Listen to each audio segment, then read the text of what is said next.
This is Ryan. He's a CPA. He owns a seven-figure accounting firm. And in the past 3 years, he and I have grown his firm from zero to $3 million a year. You can see these are his two payment processors from 2024. And I think he had some wire transfers come in on the side. This is Anna. She's a CPA. She also owns a seven-figure tax strategy firm. And we were able to double the average price that she was charging clients over the first couple months we worked together. Not only that, but my client Tony added $42,000 a month in his first 90 days with us. I made $70,000 a month on a brand new offer we launched last year. My client Brock added $130,000 to his annual recurring revenue in his first 20 days working with us. And so in this video, I want to show you my system for turning accountants into millionaires. And it all starts with this one core belief that I hold very tightly. And that's that building a large business is the surest path to becoming a millionaire. So I did some research here, and accounting firms are generally valued based on about 1x annual revenue. So to become a millionaire, you basically just need to build $1 million a year firm. And at that point, you've got options, right? Because you can continue growing it and just increase your income.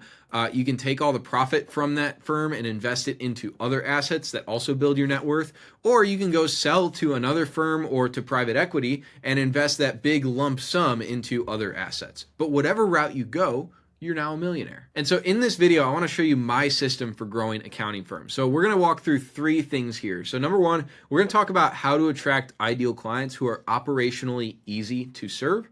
We're going to talk about how to build a relationship with these prospective clients so they're easy to sell to. And then I'm going to show you how we track ROI to reinvest back into only the most effective marketing strategies so you're growing your firm efficiently. And so starting out, how do we attract ideal clients? And I want to break a belief that a lot of you hold, because a lot of you seem to think that it's your ad targeting or it's your branding, or maybe it's the quality of your video content that determines the type of clients you attract. And the reality is it's just all about your messaging and your communication, okay? The words, phrases, and ideas you use to convey your value are the thing that determines the type of clients that come to you. So for example, most accountants are what we call technical talent, right? Like there's a technical set of skills that make you an accountant, and these are related to tax, they might be related to bookkeeping. That's the general business owner's perception of an accountant. But most of you probably want clients who perceive you as more of a strategic advisor, right? Somebody who they get value from outside of just the transactional service. Somebody that they can ask strategic questions. Should I do this? Can I make this big move?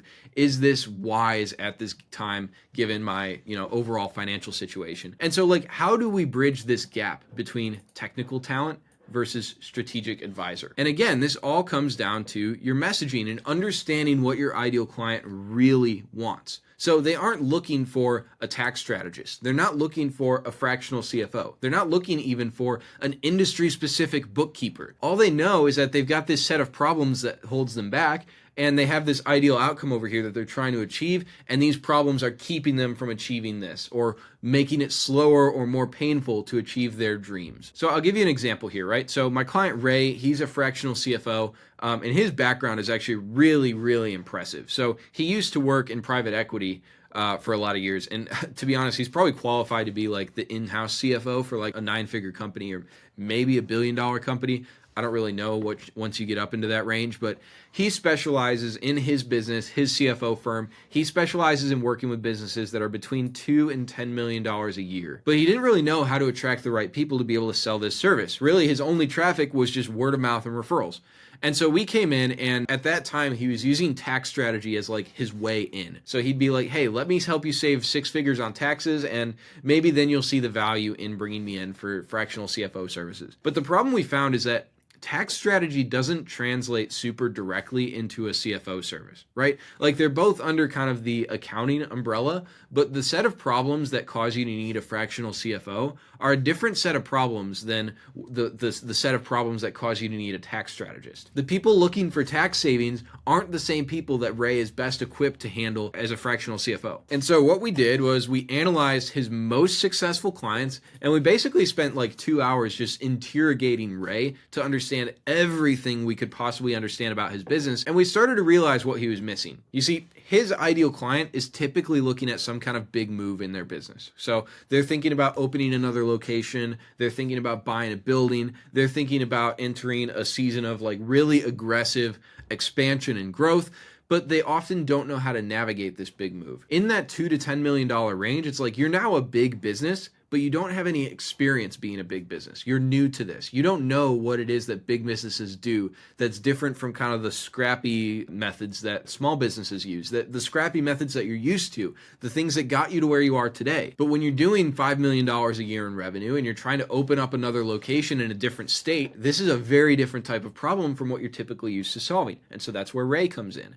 Ray has helped a ton of clients successfully navigate these big changes, and he's got all these success stories to show. And so all of his messaging today revolves around how to make your next big move. And the beautiful thing with this specific messaging is think about the type of business owner that's going to be attracted to that, or that's going to hear that and they're going to be interested in what he has to say. New business owners, very small business owners, they're not thinking about their next big move. A lot of times they're in survival mode. They're thinking, how do I get to 10K a month? How do I make an extra 50K so I can go hire this next person? That's what they're thinking about. They're not dreaming big and thinking about, okay, I've got 3 restaurant locations in Miami. How do I open up a location in New York City? They're not thinking about how to build a $5 million commercial property that's going to be the launch pad for the next 10 or 20 years of business growth. And so what we find is this message attracts high quality, larger businesses who are in exactly the situation where they need Ray's help. And by the way, we only launched his ads about maybe 4 to 6 weeks ago, and he's already spoken with a handful of business owners who are in this situation, and he's actually got one that's like this close to the finish line right now. So more on that later. But this is the thing, is we looked at his successful clients, we said, what are the common denominators that tie these people together, and how do we speak to that situation so that we can find more people just like them? And so if you have clients like this already, then this process is actually fairly straightforward. So I would just go through your sales calls. I would go through ones that people that signed up and said yes to working with you. I would also go through people who said no, or people who never ended up getting across the finish line. And I like to put kind of a Venn diagram here and try to figure out what is it that makes the people who signed up and said yes different from the people who said no. Because a lot of times that's going to give you the direct clues to figure out, okay, here are the specific pain points that people who sign up with me typically have and people who don't sign up with me aren't really dealing with. And so we speak to those pain points to attract more people like ones who already signed up and said yes to working with you. And then the other thing I would do is just go ask those successful clients directly. A lot of times I like to do this as kind of an interview style. And so I'm actually able to use these as case studies and testimonials, and I post them on my YouTube channel. We use them in our sales funnel, and so they're a really valuable marketing asset. But first and foremost, I'm actually using these as an investigation method. I want to hear straight from my clients who liked working with me, who got good results from working with me. I want to go to them and I want to ask them, okay, what was the value that you got out of this? What were you considering before you signed up and said yes to working with us? What's something you got out of working with us that you didn't necessarily expect? And then their answers are going to frame my sales pitch going into the future with new clients. Now, if you don't yet have clients like this, because I know a lot of you are probably considering moving into a different market that you think is going to be better or more profitable or operationally easier for your business, if you don't have clients like this yet, it's a bit more difficult of a process. But I like to go through online forums like Reddit and Quora and just like figure out, okay, where would this new ideal client be spending time? What subreddits are they in? What are they asking on Quora? And I would also look at content creators in the space, particularly podcasts and YouTube channels, okay? And what are people talking about? What's the lingo they use? What's the jargon they use? Just get really clear on what's happening in this space where my new ideal client hangs out. And then the thing I would add here is watch the comments section. So don't just look at the original content. Don't just look at the podcast and the YouTube videos, but actually look at the comments in this content to see what people are asking about. What do they want to know more about? What's missing in these from these popular content creators in the space? By the way, real quick, if you own an accounting firm and you're looking to scale past the 7-figure ceiling, this is exactly what my team and I do. So we will come up with the messaging and figure out exactly what it is that's going to activate your ideal client. We will script all of the sales videos you need. We'll build the landing pages, the automations, the email sequences, all of that, and we'll even launch the campaigns for you. And all you have to do is spend 2 hours with us up front. We're going to get all the information about your business that we need so that we can act as an extension of your brain. We can talk, we can act, we can write even better than you can to be able to attract the right clients to your business. So if that's something you're interested in, click the first link in the description, or if you're watching on your TV, here's a QR code. There's a little bit more info on the next page and you can book a call if that's something you're interested in. Now, once we figured out our message and we know what to say to spark somebody's attention online, whether that's through ads, whether that's through content, whether that's through outreach, The question is, can you keep their attention, right? Can you move them across the finish line to get them to say yes and sign up to work with you? And the truth is, if you're just getting their attention and then you're trying to get them directly across the finish line, that's going to be a no-go. They're not going to move through that process. And so what you need is a system. I like to think of this like an assembly line, right? We need to get in front of leads. We need to put them through the same customer journey, and then we need to churn them out on the bottom as warm prospects, booked calls on the sales calendar who are ready to speak to us about what it would look like to work together. So I want to show you what the funnel needs to look like in real life for one of our clients. Now, I want to be clear here. This is one of our most successful clients. This is not a typical result, but this is absolutely achievable if the rest of your firm is in proper alignment to be able to squeeze the most out of every marketing dollar you invest. And so this starts with an ad on Facebook. Now, the other thing I want to throw out here is that you can go different routes for your traffic. You can go social media, you can go paid ads, you can go outreach. That's totally fine. This is an example based on a paid ad funnel that we're running for a client. And so you can see right here, it's just a simple video ad with a little bit of text. And here's what he's saying in the video ad. Local moving companies are making big moves like buying more trucks and hiring more staff, even in this economy. How? Well, the owner knows their numbers. There are 3 simple questions that you can ask. So basically, he's dangling in front of them this thing they want. They want to be able to buy new equipment. They want to be able to hire more people to get work off their plate. They want to be able to grow their business, and they know the economy is not good. The economy is not moving very quickly right now. How can they do this? It's by knowing their numbers. And then we're sending them to a free training where they can learn how to know their numbers. And so the page we're sending them to is just a very simple name and email opt-in where here's the free training we're offering. Fill in your name and email if you want it. And so the next page they go to is this VSL page. And so VSL stands for Video Sales Letter. And essentially what we're trying to do here is we're trying to give people the opportunity to self-select in or out. So rather than just booking a call right away, they can watch this video and they can say, yes, this sounds like what I need. Or they can say, no, this doesn't sound that interesting. This doesn't sound like it really scratches an itch for me. Whatever, I'm out. And this is really important because we can hook somebody's attention, but if they don't really know what we do, they don't really know our credibility or why they should trust us or specifically what problem we're going to solve for them, then we're going to be spending a lot of time on calls with a lot of people who just aren't going to buy. Not to mention, there's a lot of people who would otherwise buy who just aren't going to book a call because they're confused about what you do. And so in this video, Brock is essentially going through the 3 questions every moving company owner can ask to know their numbers. And this is essentially a direct pitch into his service because they'll do this for you, completely done for you. You'll notice there's also case studies and testimonials on this page with residential moving company owners that Brock has worked with successfully. They're saying amazing things about Brock's service, like it more than tenfold pays for itself. And then the call to action here is to book a call. And so we take them to a book a call page where we've just got a regular calendar scheduler.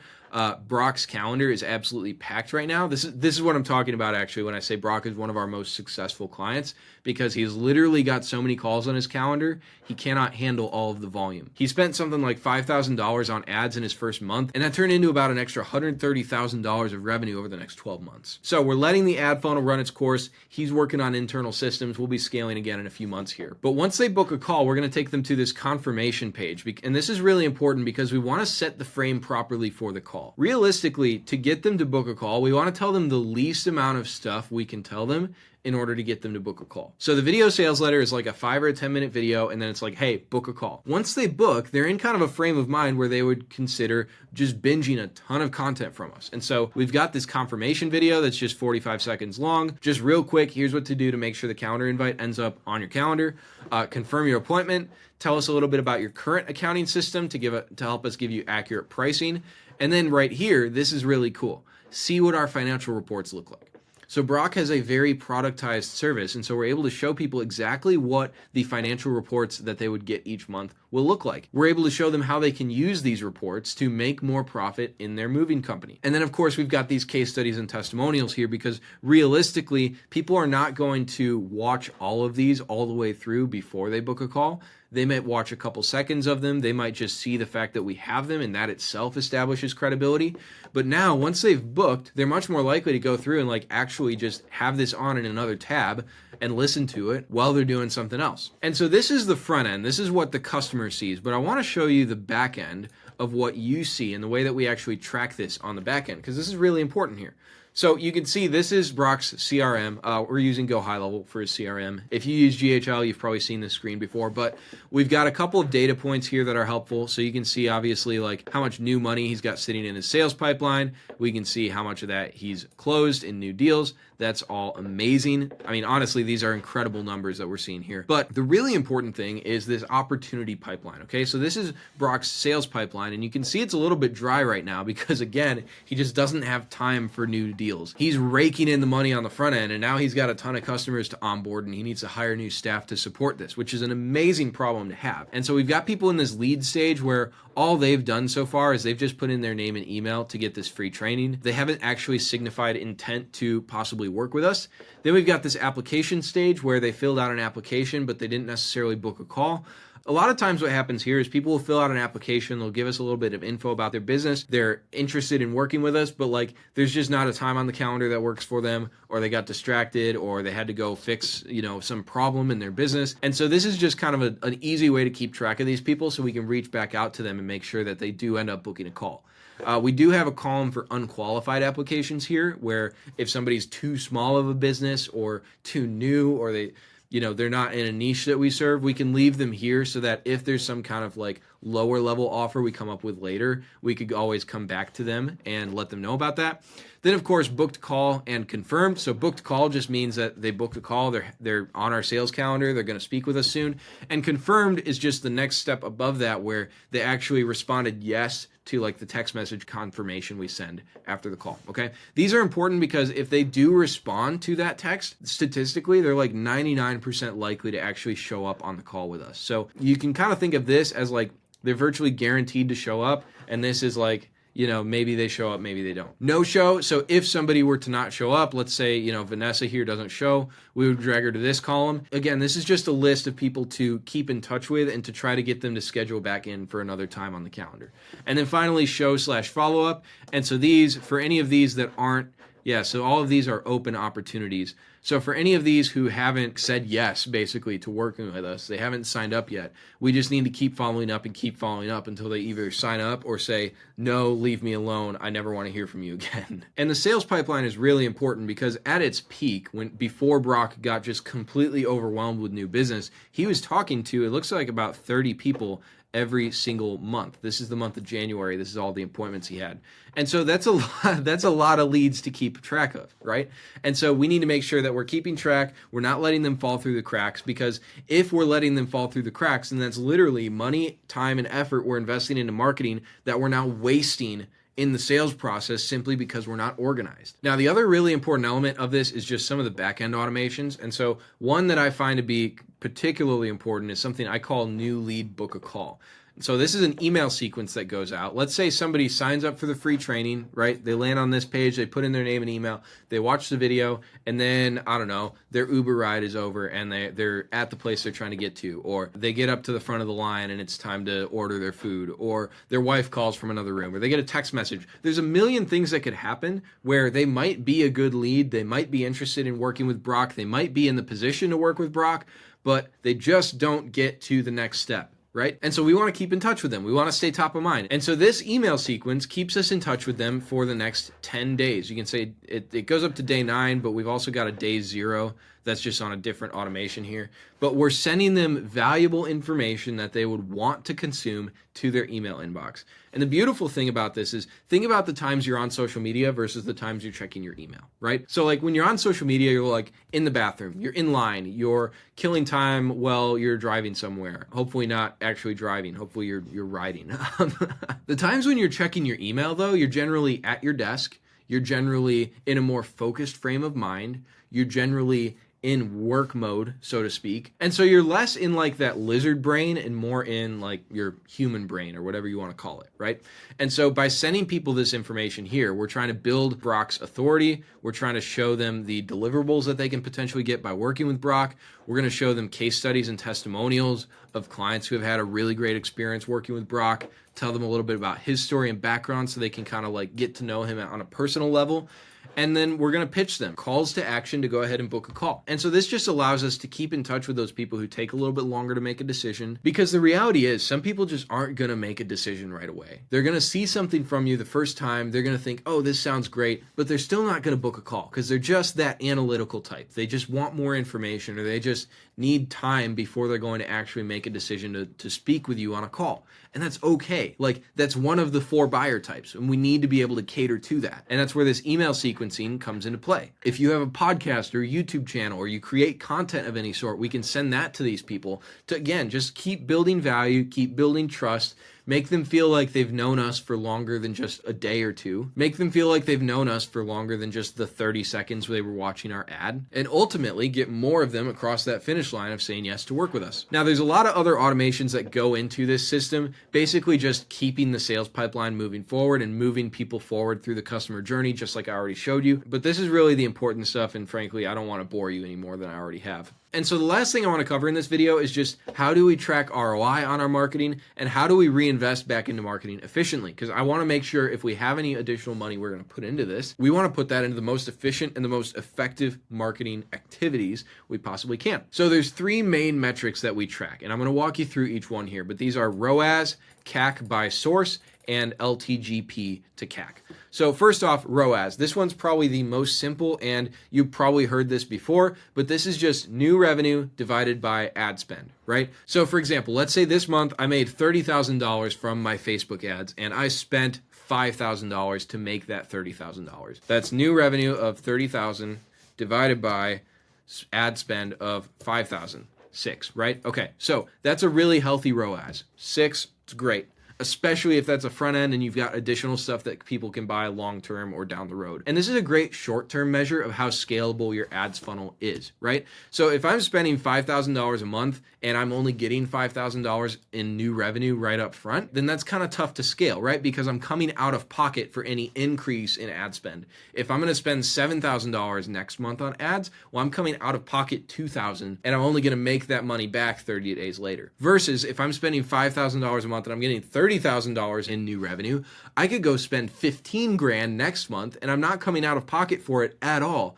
because that's all coming out of last month's profit. And here's the thing, you gotta at least be break even here. I have literally talked to accounting firms who charge $1,000 a month, let's say, for a tax strategy service, and it costs them more than $1,000 to get a new tax strategy client. So they're going out of pocket literally month 1. They're creating debt against themselves. I actually talked with a firm who is spending like $3,000 to get a client who pays them $800 a month. And so on that, you're not even going to be profitable for 4 months. So literally every dollar you spend on ads, you're going into debt against your future self. That doesn't sound like a good strategy to me, right? And so we're aiming for a front end profit on our ROAS, and that's really the extent to which this metric matters. And if you're not even running ads, then obviously this doesn't matter at all. So the next metric that we track is something called CAC by source. So CAC stands for cost to acquire a customer. CAC, cost to acquire a customer. And this really only applies if you're using multiple marketing channels, right? So let's say you're running Facebook ads and you've got a YouTube channel.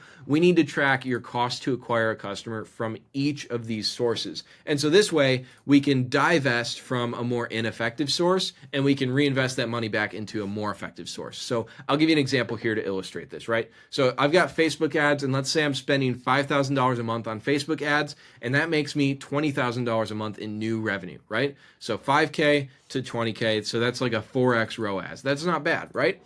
Now, let's say I also have a YouTube channel where I spend $3,000 a month on, my video editor and my camera guy and, the person who's helping me plan out these videos. And this YouTube channel generates $18,000 a month in new revenue. All right. So this is effectively a 6x on my money spent into the YouTube channel. Well, given the option, if I have money to reinvest into marketing, I'm going to prioritize reinvesting into YouTube because my money goes further here, right? So I wouldn't necessarily say in this case, shut down the Facebook ads, because it's still making me money. It's still an efficient way to get clients. But let's say I have an extra $3,000 a month now that I'm going to budget into marketing. If I spend an additional $3,000 a month on Facebook ads, I'm going to make another $12,000 a month. That's not bad. But if we look at the math on YouTube, that means I'm going to make an extra $18,000 this month. So I'm literally a 50% increase just by being smart about where I'm allocating this money. And so this is where CAC by source and knowing your CAC by source matters a ton. So if I'm spending $5,000 a month on Facebook ads and I'm getting 10 new clients from that, then that means my CAC is $500. If on YouTube I'm spending $3,000 to get 9 new clients, then that means my CAC is about $333. And so the other way of looking at this is if I have $3,000 a month additional to spend on marketing, well, do I want to spend that on a source where I get customers for $333 and I want to get 9 new clients? Or do I want to invest that into a source where a new customer costs me $500 and I'm only able to get 6 new clients? Again, literally a 50% increase in new revenue just by being smart on where we're putting this money. Now, the last metric that we track, and this is like the big daddy metric, this is the most important metric of all for growing your business in general. This is LTGP to CAC, okay? So this is lifetime gross profit divided by cost to acquire a customer. And by the way, these are the formulas for each of these. So LTGP is your customer lifetime value, aka the amount of money your average customer pays you across the entire time that they're a customer of your business, minus your cost of goods sold.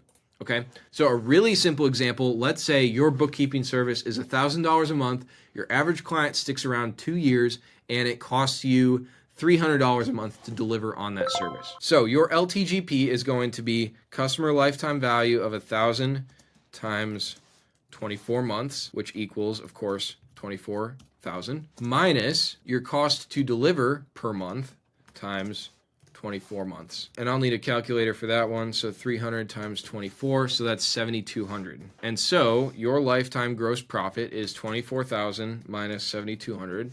Your lifetime gross profit is $16,800. Now, CAC, like we talked about, is marketing and sales spend divided by number of new customers. Now, the mistake that a lot of people make here is they just think, okay, I'm running Facebook ads, I spend $5,000 a month on Facebook ads, therefore, and I get 10 clients, therefore my CAC is $500. What they're not taking into consideration here is, okay, I also have $1,000 a month worth of software that I'm using. I also have a salesperson who gets a 10% commission. I also have a marketing agency who charges me $3,000 to run these Facebook ads for me. And so you might have a $5,000 a month ad budget, but for every new customer, you're also paying out 10% in commissions. So let's say 5,000 on commissions, let's say 1,000 on software, and you're spending, let's say, let's make it round numbers. So we'll make it 4,000 on agency services. And so you thought your marketing and sales spend was $5,000. It's actually $15,000. And so let's say this $15,000 a month gets you 10 new clients per month, and that means 15,000 divided by 10, your cost to acquire a customer is $1,500. Now, $1,500 to acquire a customer is a ton of money if a customer is only worth $5,000 to you over their lifetime. But $1,500 to acquire a customer is not that much money when you make $16,800 in profit over their lifetime. And so that's why this metric is really important. And so in this scenario where CAC equals 1,500, LTGP equals 16,800. Let's do the math here. 16,800 divided by 1,500. You have an LTGP to CAC of 11.2 to 1. That's an incredible metric. That's an incredible benchmark to be hitting. And so this is why this metric is important, right? Because $1,500 to acquire a customer is like a lot of money if you're selling a $5 widget. It's a lot of money if you're selling a $5,000 service.